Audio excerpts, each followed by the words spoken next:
Hey everybody, just thought I'd give you a little update. No, I don't have a job yet.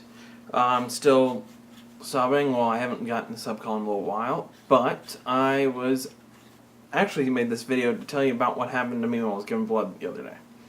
For those of you who haven't given blood before, this is a story of a freak occurrence. I mean, it doesn't happen normally. You have to be doing a special thing, and something special has to be going wrong. So that's my fair warning. Don't let this turn you off from giving blood. I know it hasn't turned me off from giving blood. I'm going to do it in the future. It's just I can't do it this one way anymore. So I went in the other day to give a double red blood cell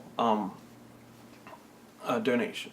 If you don't know what that is, they take out about a pint of your blood, they spin it in a centrifuge, and then they return the plasma and the platelets and other stuff like white blood cells and stuff that aren't the red blood cells back to you through the same IV.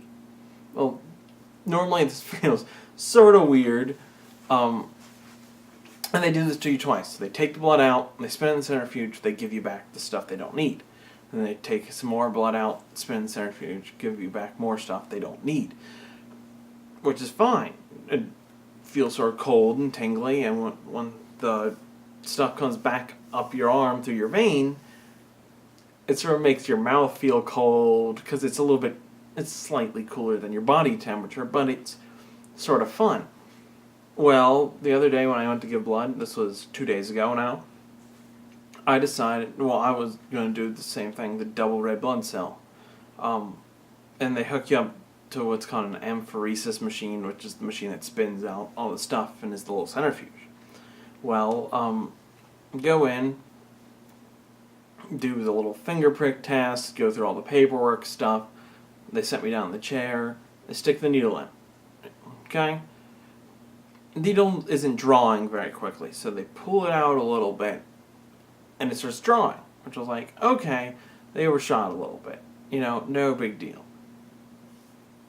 Well, they go through the first half, they draw my blood out, they start to give me the stuff back, and it's a little tingly, a little weird, but it's fine. Well, they draw the second blood out, which is fine. It's a little slower than the first time, but it's okay. And they start to give me stuff back.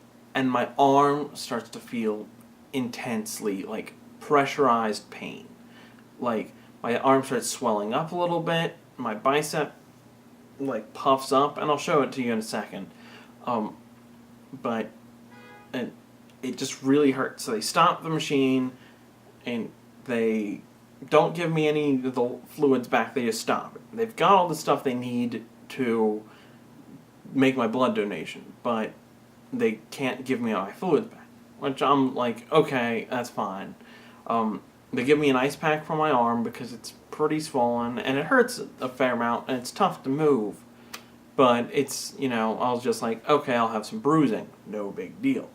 Well, I didn't know how much bruising there was going to be, and it's pretty extensive, so I'll show it to you right now.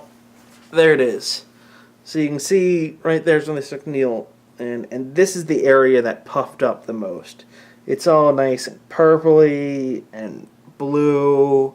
And this is the top part of where it was. And it doesn't really hurt as much as it's sore.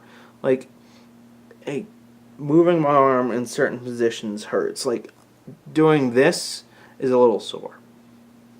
But yeah, don't let this turn you off from giving blood. I'm going to go back and do it. I just can't do the double red blood cells anymore. This is the second time I've had a slight problem with it.